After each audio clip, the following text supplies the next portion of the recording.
Magandang umaga po sa atin. And magandang yes, hallelujah. Good morning din po sa mga kasama natin sa online. Happy Father's Day po sa lahat ng mga katatayan. Palakpakan naman po natin ang mga katatayan natin. Hallelujah. Yung mga katatayang nanonood din po, Happy Father's Day. Kasama po kayo sa ating sharing of the Word of God sa araw na ito. Hallelujah. Ako po ay honored na magamit ng Lord sa araw na ito. Hindi po ako lalapit sa araw na ito para magsabi kung paano maging tatay. Hindi pa ako tatay. Anak po ako. So, lalapit po ako sa inyong harap bilang isang anak. At sa araw pong ito, ako po, alam niyo naman, syempre, nangangarap din ako maging tatay balang araw. Siyempre po, magtatanong ako sa inyo ng mga tips balang araw. Pero di ko alam kung next year na ba yan or baka maghihintay pa kami ng kaunti ng aking mahal. Hallelujah.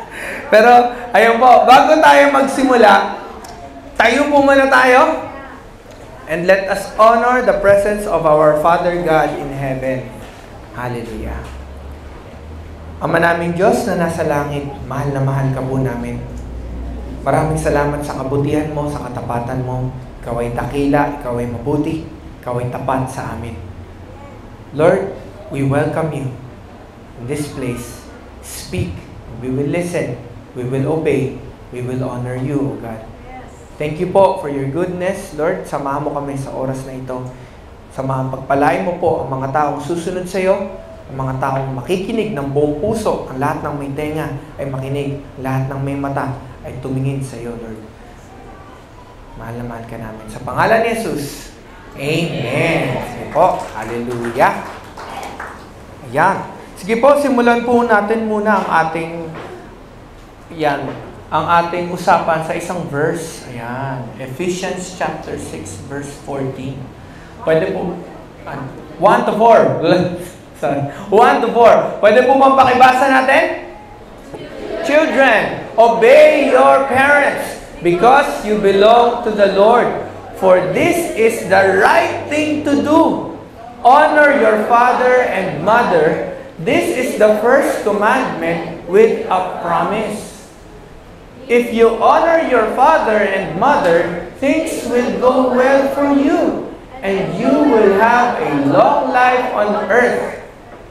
Fathers, do not provoke your children to anger by the way you treat them.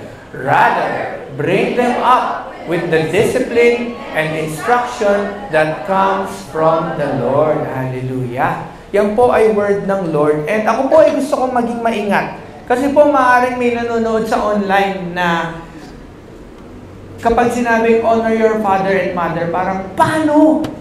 Bakit kung mabuti ang Diyos, kilala niya ang tatay ko. Hindi deserving ng honor ang tatay kong ganun ang ginawa. Naalala ko po kanina, kinuwento sa akin ng tatay ko, si Martin Luther. Hindi ko alam kung may nakakakilala po kay Martin Luther. Hindi po yung American, yung Protestant po. Nanood kami ng movie ng cell group ko niyan eh. Sino po ba nakakilala kay Martin Luther? Taas ang kamay. Ayan. Mga konti lang. So si Martin Luther po, ay siya po ang ginamit ng Lord para tayo po ay makawala mula sa mga paniniwala sa mga santo, ganyan, yung mga reliko, yung mga dasal na paulit-ulit, ganyan. Pero at the same time, pag pinagpe-pray niya daw po yung Our Father in Heaven, sabi niya, hindi niya maiwasang maisip yung tatay niya. Kasi yung tatay niya, tuwing nagagalit sa kanya, nilalagay yung ulo niya sa sako. Sabi, ay, grabe. At paano mo i-honor ang ganong klase ng tatay? Diba? Ang title po ng ating usapan ay Father, Father, Father, help us. Ayan. Kailangan po natin ang tulong ng ating mga ama. Bakit po? Bigyan ko kayo ng example. Results of fatherless homes, families, sabi, 4 times more likely to live in poverty than that for married couple families. 4 times more likely maging mahirap ka. Sabi, more likely to abuse drugs and show signs of delinquent behavior. Yung mga anak po yan, kung kayo po ay isang bata na lumaki kayo, nang wala kayong tatay, 4 times more likely kayo na magiging mahirap. more likely na masusubukan nyo ang droga at aabusuhin nyo ito. At most likely daw, sabi, violente kayo, delinquent ang behavior ninyo. Sa ito, matindi, mataas. 63% of youth suicides. Yan yung mga nagpapakamatay, sinasurvey po nila. At nakita nila sa mga nagpapakamatay, 63% po nun ay fatherless ang pinanggalingan na tahanan. Ito, tindi pa lalo. 85% behavior disorder. Kung yung mga nakikita niyo po na mayroong problema sa pag-iisip, yung mga hindi disiplinadong mga kabataan, bakit? Hindi na disiplina ng mga tatay. Hindi na turuan. 56, ayan, school shootings. Ayan po, nagbilang sila ng mga 56 school shootings, tinignan nila. 82% po doon. 82% grew up with both biological parents together. Without both biological, isa lang yung nagpalaki sa kanila. 2 to 3 times more likely to be expelled or suspended at sometimes. Girls who feel closeness to their father are 75% less likely. Yan po ay based on researches po ng marami pang mga nagre-research. Sabi, less likely to have a teen birth. So, yung mga kababaihan po na close sa tatay, hindi sila kulang sa pagmamahal, hindi sila kulang sa hug, hindi sila kulang sa kiss, hindi sila naghahanap sa ibang mga lalaki. At dahil doon, ayun, busog sila sa pag-ibig, hindi sila nabubuntis ng maaga. Children who feel closeness to their fathers are 80% less likely to spend time in jail. 80% less likely. Kung ikaw po merong tatay nakasama sa bahay, most likely, hindi ka mapupunta sa kulungan. Pero hindi naman lahat, kasi 80% lang di ba? Most likely, ikaw mapupunta ka sa, yung mga divorce, mas marami doon, fatherless ang homes. Identity crisis, kapag ka-fatherless ka, most likely, magkakaroon ka ng ganyan. Even mental illness po. Yan po ay result ng fatherless homes. Kapag ikaw ay lumaki, kung saan, wala kang tatay. At sabi, binigyan ng Lord ang mga magulang ng responsibility. Train up a child in the way he should go. Even when he is old, he will not depart from it. Train daw natin. Disiplina ng mga tatay. Sabi po, sa mga single mothers daw po, although appreciated ang efforts ng mga kananayan ng aking mga tita po, I love you mga tita. Single mother, yan, alin po, very much appreciated. Sabi, based on statistics, ang laki ng chances na ang anak nila pupunta sa kulungan, ang laki ng chances ng anak nila madedepress, magsusubok ng droga, ang laki ng chances ng anak nila magko-commit ng crime, or yun nga, yung magkaka-divorce, ang laki ng chances. Kaya sinasabi nila sa mga kababaihan daw, mag-asawa kayo ulit. Uy! Pero, syempre po, yung tamang asawang hinahanap natin. Pero napakahalaga, yan, tamang asawa po.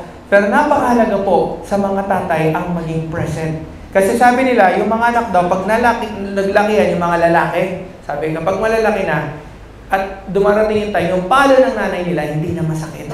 Yung disiplina ng nanay nila, hindi na, bakit? Na-overpower daw nila yung magulang.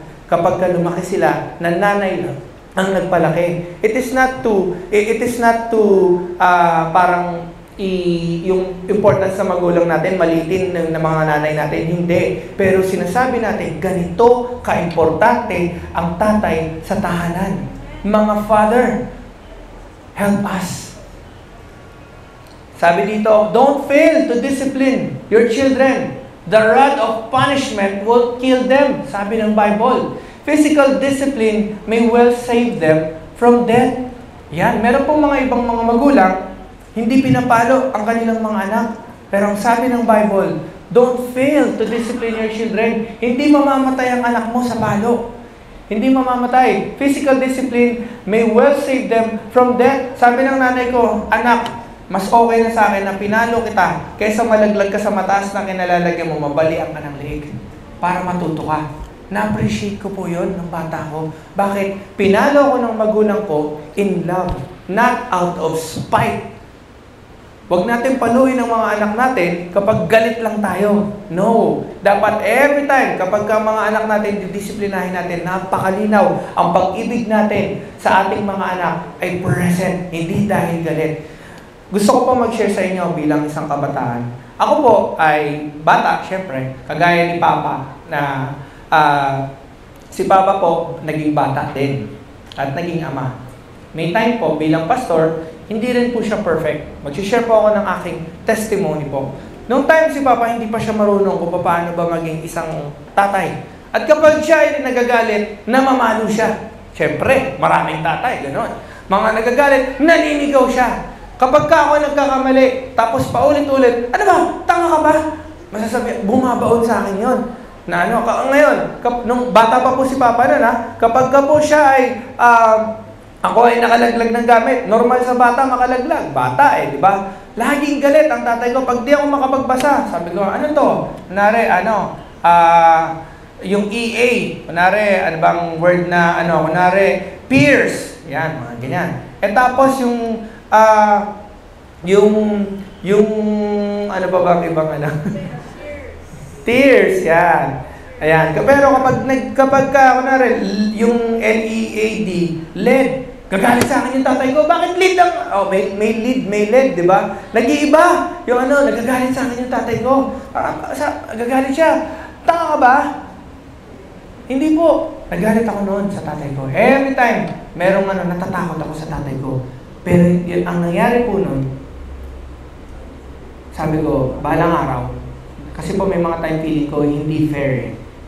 Feeling ko, pag pinalo ko ng magulang ko, dahil galit lang sila, hindi dahil mahal ako. Sabi ko, balang araw, pag matanda ka na, iiwan kita. O kaya pagka nagalit pa ako lalo, galit ako, balang araw, bubugpugin kita pag di ka na makakalaban.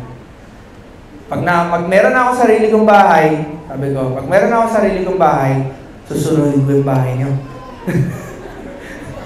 Grabe, di ba? Ang mga isip. Meron ako narinig noon, pinreach dito sa church, kinuwento po, isang kabataan na hindi na-disiplina ng magulang, kinain niya yung magulang niya. Sabi na, may surprise ako sa inyo, tapos pinatay niya yung magulang niya, tapos kinain niya. Uy, bakit kaya umaabot ang bata sa ganung point? Present na yung magulang niya. Present na po yun, di ba? Paano pa kung hindi present ang tatay?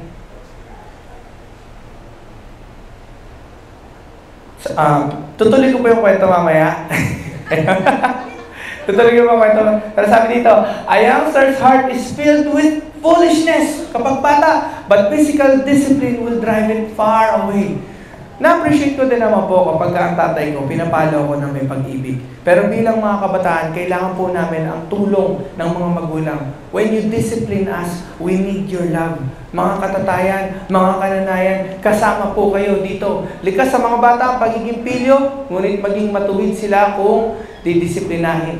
Sabi, those who spare the rod, sinong hindi na mamalo of discipline, hate their children. Hindi daw nila mahal ang kanilang. Those who love their children, care enough to discipline them. If you spare the rod, pag hindi kayo na mamalo, hindi nyo mahal ang anak nyo. Sabi sa ibang mga translation, yung mga anak daw na hindi pinapalo, ay anak sa labas. Kasi hindi sila dinidisiplina. Ang mapagmahal na magulang ay dinidisiplina ng kanyang anak. Ayan. Sapagkat kung mahal mo ang iyong anak, itutuwid mo ang kanyang ugali. Sabi ng Lord, have you forgotten the encouraging word God spoke to you as His children? He said, my child, don't make light of the Lord's discipline and don't give up when He corrects you. For the Lord disciplines those He loves and He punishes each one He accepts as His child. May punishment daw, sabi ng Lord. May ano po tayo? Tuloy ko po ang aking kwento. Ang aking tatay po, pag nagagalit, syempre, ako napapalo. Syempre, ako nasasabihan. Ako bilang anak, pwede ko bang paluin ang tatay ko? Hindi, di ba? Lugi kami mga anak. Pagka sumagot kami, lugi kami. Kasi matanda kayo Minsan, nasabihan kami, anak ka lang. Ewan ko sino nasabihan ng ganon. Ako, piling ko nasabihan yata ako ng ganon dati. Ha? Anak lang ako. Parang, ang baba ako naman. Nung time, pero, grabe po yung at naisip ko, Since hindi ako makakapalo sa kanila, hindi ako makakaganti sa kanila, sa ibang paraan pwede ako, sasaktan ko ang puso ng tatay ko. Through my words, nakakalaban ako sa tatay ko. Paano? Sabi ko ganito, paglaki ko, ayoko maging tulad mo. Saktan siya nun. Lalo pag sinabi, galit ako sa'yo. Sakit nun para sa tatay. Nung time, dinamdam talaga ng tatay, ilang araw din nagsalita kasi papa, ayoko kung papaano. And every time na mapapagalitan ako, pwede akong gumante sa ganung paraan. Sasaktan ko yung tatay ko through my words. And with that, what am I doing? I'm dishonoring my parents. Alam ko yun eh. At yung words ko, it comes out of spite din. This time, mga anak naman ang kakausapin ko.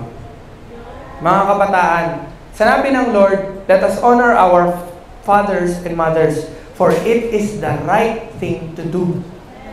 It is the right thing. Hindi sinabing pag mabuti lang ang tatay mo, dun lang natin sila i-honor. Hindi naman sinabing kapag ka-honor, kailangan bigyan mo ng trophy eh. Di ba? Iba pa yun, yung a-awardan natin, re-rewardan natin.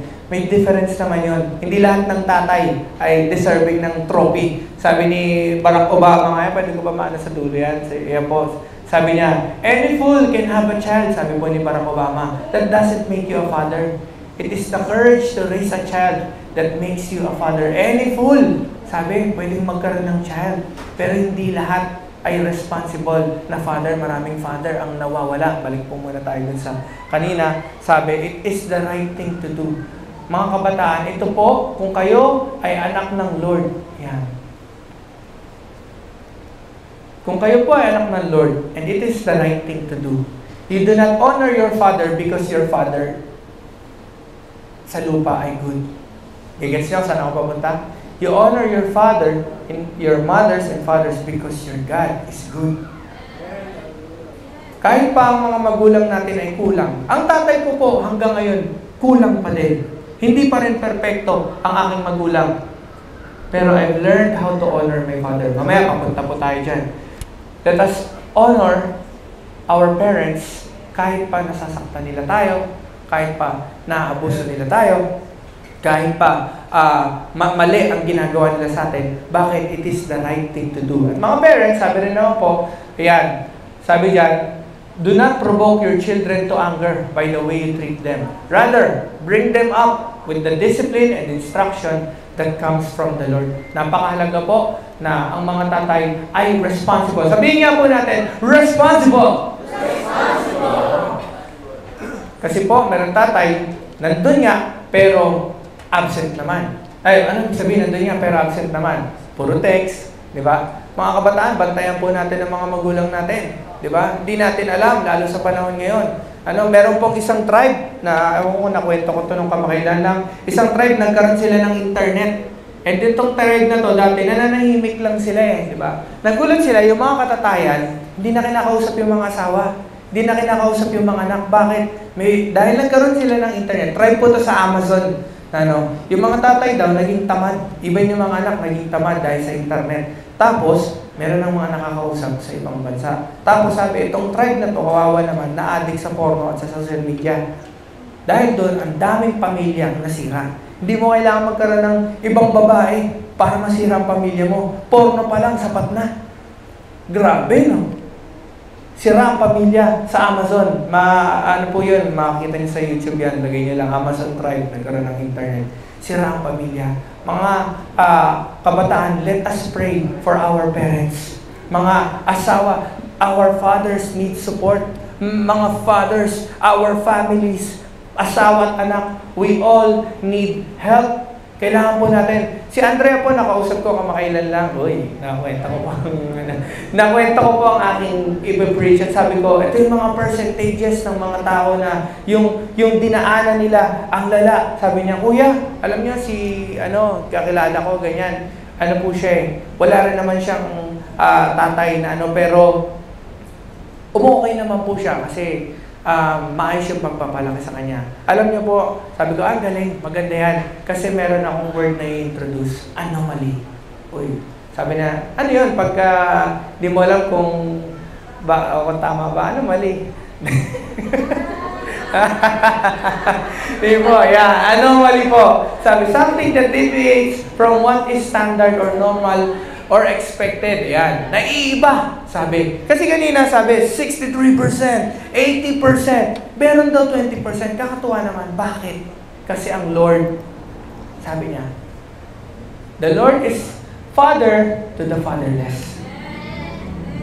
Mga tatay, mga nanay, mga anak, lahat tayo anak eh. Di ba? Hindi naman porke tatay na ako, tumigil na ako sa pagiging anak eh. Ibang mga anak ay tatay na sila, may hurts pa rin sila sa tatay nila eh. Pero ang sabi ng Bible, father to the fatherless thou, defender of widows, this is God, whose dwelling is holy. God places the lonely in families. Sabi niya, He sets the prisoners free and gives them joy, but He makes the rebellious live in a sun-scorched land. Our Father God in heaven is also a Father para sa atin. Nagkakaroon ng anomalies. Yan. Kung tayo, pinalaki tayo ng mundong ito na walang tatay, buti na lang, may church. Buti na lang, dito sa church, may pamilya. Sabi ni Pastora kanina, pinopromote ng ating church, JGIA, is not a religion, but a relationship. At sa relasyon with our Lord, as representative of our God, tayo dito nagmamahal ang lahat. Kahit wala kang tatay nung bata ka, dito makakatagpo ka ng tatay. Tingnan mo nga ang katabi mo. Yan. Mukha bang tatay? Yan. Pwede mo maging tatay. Mga katatayan dito sa JGIA. Oy! Tingnan nyo nga ang mga katabi nyo ulit. Yan. Mukha bang walang tatay? Pwede nyo pong maging anak yan. Dito sa JGIA nagmamahala. Alam po, may mga iba naghahanap sila ng namamroblema sila eh. Hallelujah. May mga iba pong mga magulang na mamroblema. Saan ako makakahanap ng asawa ng anak ko? 'Di ba? Kasi sa panahon ngayon, ang daming babae. Hindi na kaaya-aya. At ang dami rin mga lalaki. Kanino ko pagkakatiwala? Ang anak kong babae. Ang daming lalaki, hindi disiplinado. 'Di ba? Pareho. Problema ng mga magulang, maghanap-hanapan yung anak nilang babae ng partner. Problema rin ng mga magulang, hanapan yung anak nilang lalaki ng partner. 'Di ba? Anong pinakamagandang gawin natin? Magpalaki pa tayo. Nung hindi natin anak, ituring nating anak. 'Di ba? Para yung makita natin, anak, eto, kumbaga, pinalaki siya ng church eh. Anak siya ng marami. Ito, pinalaki din siya ng church, anak din siya ng marami. Hindi yung, kung kailan ka darating, kung kailan nagpakasal na, doon mo palang kikilalanin. Mahirap yun. Doon mo palang kuklosin. Tapos, hindi ko gusto yung anak mo, yung asawa mo. Adik sa sugal. Diba? Doon pa lang natin what if, diba? Mga katatayan, mga kananayan, sama ko na rin po kayo. Tulungan po tayo. Let us help raise this orphan generation, this fatherless generation. Kailangan po natin ang tulong ninyo, mga katatayan. Ako po, natutuwa, lagi kong sinasabi kila Kuya Maneng, tuwing nakikita ko kayo, naalala ko po kung paano ko natuto sa inyo, paano makipag-shake hands. Lagi ko po nasasabi kay Kuya Maneng yan. At sa akin, father figure si Kuya Maneng, naturuan niya ako na kung paano makipag-usap sa mga tao. Kasi karamihan ng mga kabataan, introvert yan eh. Mahilig yan sa internet eh. Diba? Ngayon, kapag ka makausap ng mga tao, okay, sige, sasagot ako. Kapag ka pwede hindi makausap, hindi na ako makausap. Pero sabi ni Kuya Maneng, nung nag-aaral kami noon bilang usher, iba dito sa JGIA. Bilang mga usher, sabi, tayo ang unang kaibigan ng mga unang aaten. Pagdating nila, ngiti nila makikita natin, shake hands nila ang ma-experience natin. At pag pauwi na sila, tayo ulit ang makikita nila. Masasabi natin sa kanila, oy, balik kayo next time. Kunin nyo daw yung number nila, wala pang email kasi hindi pa masyadong kunin yung number nila, ganyan. And Na-appreciate ko po yun. And with that, naging confident po ako para makausap ng mga ibang tao. Thank you po, Kuya Manay, sa confidence na binigay nyo. Isa kayong tatay para sa akin. I really appreciate that. God bless you po. And ganun din po sa atin mga kabataan. Maaaring hindi natin biological father ang mga kasama dito. Pero let us honor the fathers of GGA. Even the mothers, sama rin po natin yan. Mga mothers, mga fathers, let us raise up the children of the next generation. Kailangan po namin. Gagawa pa tayo ng anomaly. Yan. Kahit po, wala kang tatay, hindi mo magiging results yung mga nasa kanina. Hirap niya kung ikaw, divorce ka na, depressed ka pa, naadi ka pa sa droga, nagkakaso ka pa, nakulong ka pa, nagpakamatay ka pa. Tindi nung combo, di ba? Mahirap pagka ganun. Pero kung ikaw, nagpunta ka ng church, nakatagpo ka ng pamilya, ultimately, natagpuan mo ang Ama nating nasa langit. Mapupuno ang buhay mo. Makukumpleto ka, kapatid. Hallelujah. Palakpakan po natin ang ating Lord. Sige po. Ayan. Bigyan po kayo ng example. Si David po. Yan. Kasi si Jonathan, best friend niya eh. Tapos, ayan, nakita niya ang anak ni Jonathan. Patay na po si Jonathan. Sinakop ng ibang bansa. Tapos, nakita niya si Mephibosheth. Si Mephibosheth po, walang kapatid na natira. Tapos, nalaman niya, uy, buti na lang yung best friend ko, may anak pa. At sa pamamagitan nito ni Mephibosheth, mapaparanas ko yung gratefulness ko sa ginawa ng best friend ko. Kahit na si Mephibosheth wala ng tatay, naranasan niya ang magkaroon ng isang tatay. Kasama niyang kumain sa isang lamesa, si David. Kinupkup niya. Hopefully, ganyan din po tayo. Kinukupkup natin ang isa't isa. Ayan, patapos na po tayo. Courageous. Kaya gusto ko pong i-promote. Yan, sabi kasi dito it takes the courage to raise a child that makes you a father. Yan, magandang movie po yan. Mga God bless po sa mga katatayan natin dito. Ako po'y natutuwa. Lagi kong binabati ang mga katatayan natin. Ito, nakikita ko sila ng Friday, ng Sunday. Sobrang blessed po ang heart ko. And lastly, ayun po, last na po to, how do we honor our fathers? Kasi kanina, sabi natin, honor natin ang mga fathers natin, di ba? Paano? Kailangan natin, kasi sabi kanina, iba ang reward sa yung paparangalan mo sa iyo honor mo. Kasi hindi lahat ng tatay, kahit deserving ng trophy. Hindi lahat ng tatay responsable. Hindi lahat ng tatay deserving ng thank you. And kapag nag-honor ka, hindi naman kailangan mag-thank you ka ng ka ng trophy, gumawa ka ng pulpito dyan. Pero there's a way to honor our fathers by doing what is right. Doing what is right. Yeah, we honor them by doing what is right. Bring them to the light by, number 1, praying for your fathers. Yung iba kasi, sa galit nila sa tatay nila, pumunta ka na sa impyerno. They curse their fathers. Pwede naman, later ka na mag-thank you. Later na, start by praying for them. Let go of your resentments and curses. We honor our parents by forgiving them. Minsan hindi naman thank you pinapatawad na kita. Start from there. Sunod, pinapanalangin kita. Sunod, letting the truth set you free. May mga parents po, yung tatay ko, ako po ay, sabi ko na sa tatay ko nun, Pa, ayokong maging katulad mo. Sabi ko sa kanya noon, paglaki ko, tignan niyo ako ngayon. Kung may salamin lang ako, nakasalamin ako ngayon, hindi ko lang makita Image yung tatay ko na naka-checkered na damit lagi, tapos may salamin, tapos nakagupit binata, ganyan. Pero ito ako ngayon, kinakain ko ang salita ko, and I'm happy that I'm doing so. Purihin ang Panginoon. Bakit?